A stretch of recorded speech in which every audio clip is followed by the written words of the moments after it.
भीष्म पितामह कलिकाल में एक भक्त के रूप में प्रकट हुए जिनका नाम था सेन नाई, जो बाल काटते हैं। ऐसे एक नाई के रूप में इनका जन्म सेन नाई भक्तमाल जी में कहते हैं कि वो भीष्म पितामह का ही पुनर्अवतार है। इतना सुंदर प्रसंग है सेन नाई का, हम पहली बार सुना रहे हैं। ये नाई थे, बाल काटने का काम करते और राजा के नाई थे, राजा के बाल काटते थे और किसी के बाल काटने को इनका अधिकार नहीं था। तो नगर के राजा के नाई थे। एक दिन इनके मन में बड़ी भक्ति जगी तो कथा सुनने गए। तो कथा में व्यास जी बता रहे थे कि गीता में भगवान कहते हैं मासा नाम मार्गशीर्षो, हम मार्गशीर्ष महीना मैं हूं, इन भावों में ये मैं हूं, इन भावों में भगवान अपनी विभूतियों का वर्णन कर रहे थे। सब लोग ध्यान से सुनिएगा, 10-15 मिनट और सुनो फिर विश्राम करेंगे। और तभी भगवान गीता में कहते हैं कि मानवों में जो राजा है वो मैं हूं। जहां कहीं भी राजा हैं, भगवान ने यह बात कही है कि राजा मेरा ही प्रतिनिधि है। राक्षसों में प्रहलाद मैं हूं, भगवान स्वयं कह रहे हैं। तो सेन नाई बैठ करके कथा सुन रहे थे, बोले कि मानवों में राजा मैं हूं, राजा मेरा ही प्रतिनिधि है। तो नाई तो बड़ा प्रसन्न हो गया, बोले मुझे ठाकुर जी मिल गए। अपने राजा की इतनी बढ़िया हजामत करते, उनके हाथ पांव दबाते, मालिश करते, खूब हाथ पैर दबाते, सिर और बढ़िया प्रेम से सेवा करने लगे। बोले कि यही हमारे भगवान हैं। अब तो वो राजा के हफ्ता में 1-2 बार जाके हजामत करते और उसके बाद कभी समय मिलता तो कथा सुनते। एक बार कथा में व्यास जी ने बोला कि बिन गुरु के हुए ठाकुर जी प्राप्त नहीं होते। तो सेन नाई जी के मन में आया कि अब मैं गुरु कहां से खोजूं। तब किसी ने इनको बताया, बोले काशी में विराजमान है श्री रामानंदाचार्य जी महाराज, आप उनकी शरण में चले जाओ, वो बहुत अच्छे गुरु मिलेंगे। और श्री सेन जी काशी चले गए। काशी में जाकर के रामानंदाचार्य जी से दीक्षा लेने का खूब प्रयास किया, लेकिन रामानंदाचार्य जी ने दीक्षा किसी कारण से नहीं दी, व्यस्तता के कारण, साधना के कारण। एक बार एक संत इनके पास हजामत कराने आए अपनी, तो ये उनके केश काट रहे थे, मतलब मुंडा कर रहे थे, बिल्कुल सारे बाल उड़ा रहे थे। शिखा छोड़ दी तो संत विरक्त थे, उन्होंने कही शिखा भी काट दो। उन्होंने कही अरे आप कैसी बात कर रहे हैं, मैं शिखा नहीं काटूंगा, ये तो बहुत बड़ा पाप है। बोले अरे मैं विरक्त हूं, विरक्त शिखा सूत्र नहीं रखते। सेन नाई जी बोले आप जो कहेंगे सब स्वीकार है, पर शिखा नहीं काटूंगा। तो बोले भैया काटनी पड़ती है, हम विरक्त हैं, हम शिखा नहीं रखते। तब अंत में सेन नाई जी ने कहा आप बहुत बड़े संत हैं, बहुत बड़े महात्मा हैं, रामानंदाचार्य जी से बुलवा दीजिए कि शिखा काट सकते हैं तो मैं काट दूंगा। सेन नाई जी ने बड़ी युक्ति समझी कि भाई इसी से गुरु सन्निधि भी मिल जाएगी और इनकी शिखा भी काट देंगे।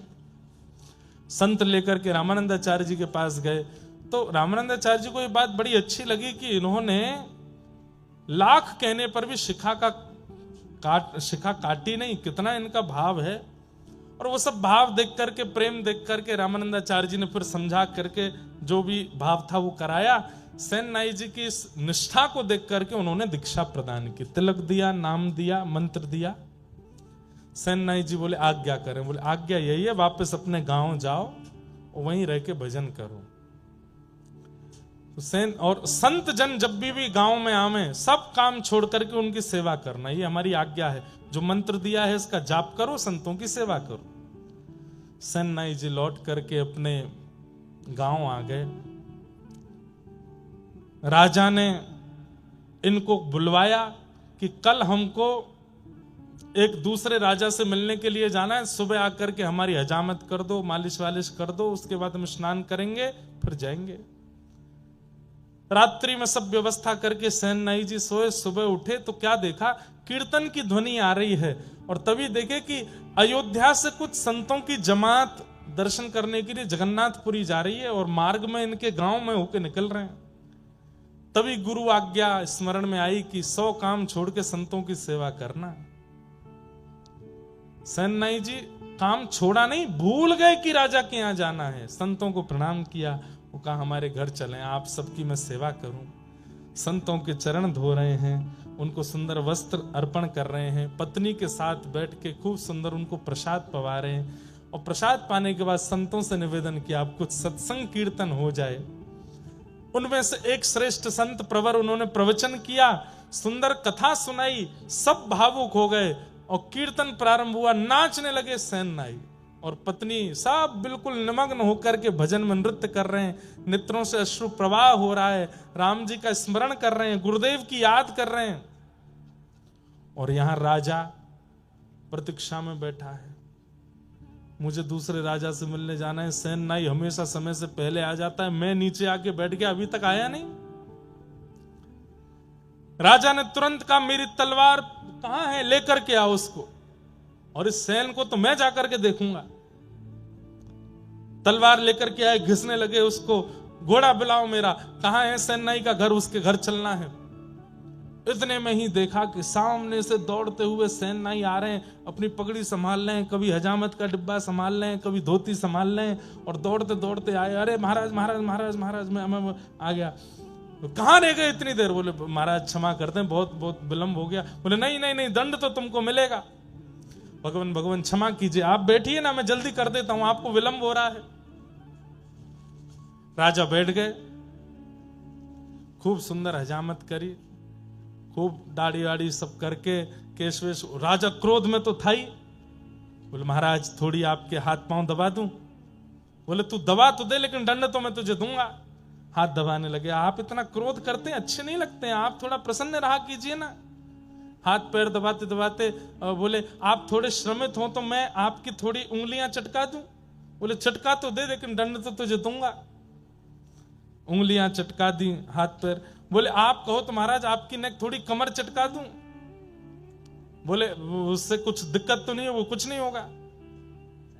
लेकर के अपने कंधा पर जोर से झटका दिया, कमर ऐसी खुली महाराज, राजा बड़ा हल्का हो गया। बोले सेन तो इतने दिन से आ रहा है सेवा करने, लेकिन आज तेरी सेवा बड़ी अद्भुत लग रही है, लेकिन मैं दंड तो तुझे दूंगा। अरे बिराजिए ना आप, थोड़ी आपकी कंधे की मालिश कर दूं। ऐसे ठाकुर जी यहां पर सुंदर कंधा दबाने लगे। थोड़ा गर्दन अपनी टेढ़ी कर लीजिए, टेढ़ी करके गर्दन थोड़ा इधर कुछ करने लगे तो वहां एक तेल का पात्र रखा था और तेल में प्रतिबिंब दिखाई देता है। जैसे ही तेल की ओर राजा देखने लगे, वो देख नहीं रहे थे, बस मुख इधर किया तो दिख रहा था।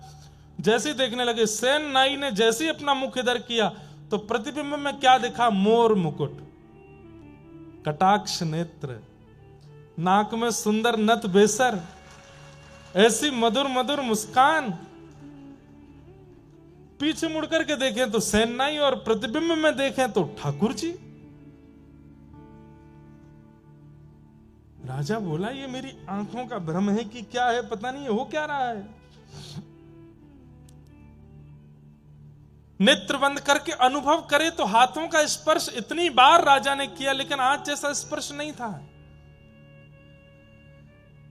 राजा सोचने लगे कहीं ऐसा तो नहीं है सच में ये ठाकुर जी ही हो।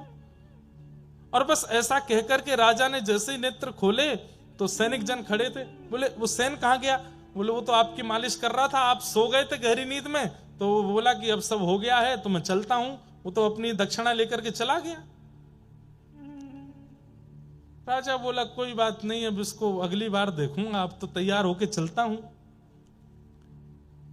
अपने वस्त्र आदि पहन करके राजा तैयार हुए। वहां सैन को पता चला कि राजा ने आज बुलाया था, मैं तो कीर्तन में रह गया। कौन आए थे? ठाकुर जी आए थे। ठाकुर जी भैया हमने बहुत रूपन में देखे, कभी ठाकुर जी नरसिंह भगत बन करके भी गए हैं।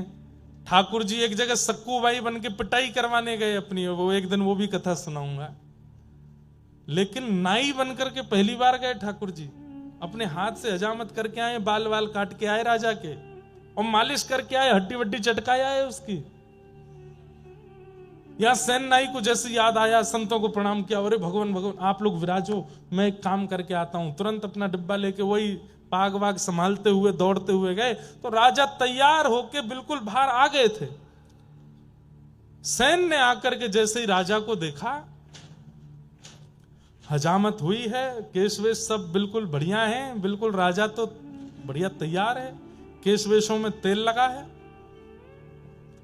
सेन ने आकर के कहा, पूरे गांव में क्या, दूर दूर तक शहरों में भी कोई और ऐसा व्यक्ति नहीं जो मेरे अलावा राजा को स्पर्श कर सके। ये मेरी अनुपस्थिति में कौन करके गया? सेन को आता देख राजा बोले, और भाई सेन, कुछ भूल गए थे क्या? कुछ भूल गए हो, लेने आए हो? सेन बोले, भूला तो कुछ नहीं। कुछ नहीं भूले तो फिर क्यों आए हो? आपने कल बुलवाया था मुझे। अरे तो कितनी बार आओगे? सुबह आके तुम सब करके तो गए, अब क्यों आए हो दोबारा? सेन बोला, मैं नहीं आया था, मेरे घर तो संत जन आए हुए थे, मैं उनकी सेवा में लगा था, कीर्तन कथा चल रही थी मेरे घर में, तो मुझे देरी हो गई तो मैं दौड़ा दौड़ा आया कि आपकी हजामत करूं। सैनिक जन बोले, अरे तू क्या पागल हो गया, भांग वांग खा के आया है क्या? तू तो आके गया, यहां पे सब करके गया है, हमने तुझे दक्षिणा भी दी थी। और बोले, हर बार तो तू इतने 10 सोने की मोहर लेके जाता था, आज बड़ी तुझे कंजूसी चढ़ी थी, बार बार कहते एक और दे दो, थोड़ा सा और दे दो, कहां लेके जाओगे इतना, और दे दो। आज 20 सोने की मोहर लेकर के गया था। मैं नहीं आया हूं, मुझ पे नहीं है कुछ भी। राजा बोला, झूठ बोलते हो। अरे वो संतों की जमात निकल रही है, मैं उनको बुलाता हूं। संतों की जमात बुलाई गई। बोले, कहां था ये? बोले, तो हमारे साथ थे, सुबह से सेवा पूजा भजन में लगे थे, बस ये बात हुई, यहां सेन के आंसू छूटे, वहां राजा के आंसू छूटे। सेन ने कहा, सत्य में मैं था? बोले, बिल्कुल तुम जैसा ही था, लेकिन आज मैं तब कह रहा था कि स्पर्श इतना अद्भुत क्यों है। और तुमने सेन कभी मेरी उंगलियां नहीं चटकाई, आज तो उंगली चटका के गए, कमर चटका के गए, गर्दन वर्दन सब करके गए हो। और अंत में एक अनुभव मुझे हुआ था, क्या? कि मैंने तेल के पात्र के प्रतिबिंब में जब देखा तो वहां सेन नहीं, वहां पर कोई मोर मुकुटधारी दिखाई दे रहा था। सेन तो बस वहीं मूर्छासी में आ गए, राजा के चरण पकड़ लिए, बोले, धन्य हैं आप, मैं आपके अंग को छू लूं? क्यों? क्योंकि श्याम सुंदर आपको छू के गए। श्री ठाकुर जी ही आए थे। राजा ने तुरंत सेन को उठाया, राजा दंडवत हो गए, बोले कि महाराज, अब आज से आपको मेरी हजामत नहीं करनी, आज से आपको ये सब क्रिया नहीं करनी है, तो आज से आप मेरे राजगुरु हैं। जिनकी कृपा से ठाकुर जी मेरे भवन में आ गए, जिनकी कृपा से ठाकुर जी का स्पर्श मुझे मिल गया, ऐसे आप नाई नहीं रह सकते, आप तो मेरे गुरु हैं। और उस दिन से सेन जी गुरु के रूप में प्रतिष्ठित हो गए। बहुत अच्छा चरित्र है सेन जी का। ये भीष्म पितामह के ही कलयुग में अवतार हुए श्री सेन जी महाराज। ऐसे भीष्म पितामह की स्तुति अति अद्भुत है। इति मति रूप कल्पिता वितृष्णा भगवत सात्वत पुंगवे विभुम्ने स्वसुखमुपगते क्वचिद् विहर्तुं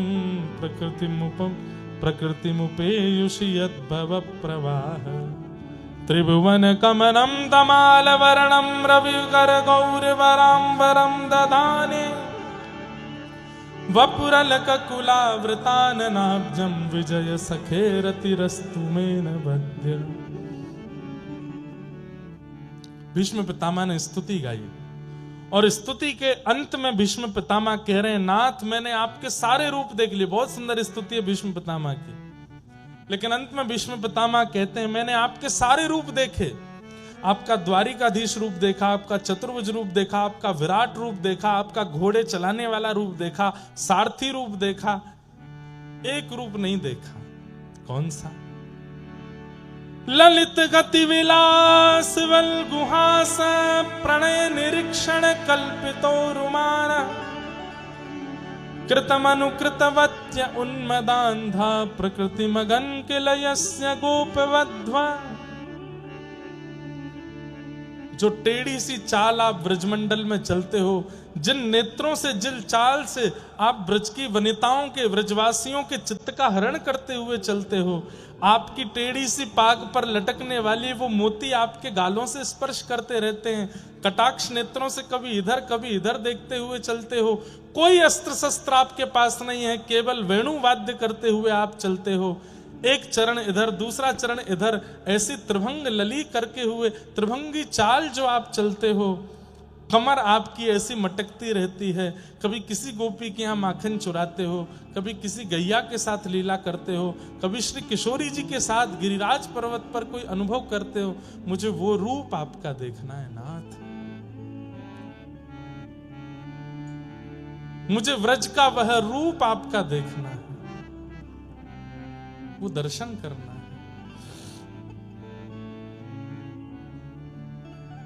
आप लोग बजा तो रहे हैं, लेकिन ये बंगाली है, यहां कैसे समझेंगे? ये बंगाली एक पद बजा रहे हैं, वो कह रहे हैं हमसे कि आप गा दो, लेकिन आप कैसे समझोगे? जीवने मरण गति नाही कछु मोर, जीवने मरण गति नाही कछु मोर, राधा कृष्ण प्राण मोरा युगल किशोर, राधा कृष्ण प्राण मोरा युगल किशोर।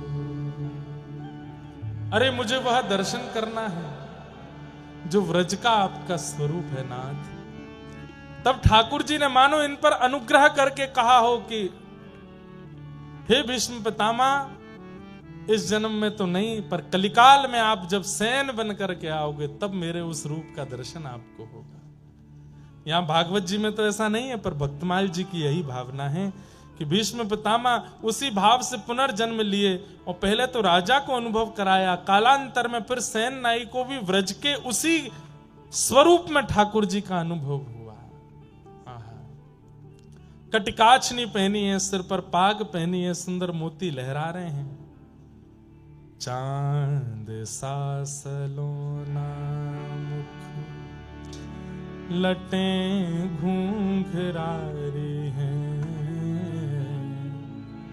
भौएं हैं कटीली आंखें, तिरछी कटारे, होया को चंदन सो महके वदन, हो मेरा या पे अटक गया मन, राधा रमण मेरो, राधा रमण रे, राधा रमण मेरो, राधा रमण रे, राधा रमण मेरो, राधा रमण रे, राधा रमण मेरो, राधा रमण। बोलो भक्त वत्सल भगवान की। ऐसे ठाकुर जी ने श्री भीष्म पितामह को मधुर दर्शन दिए।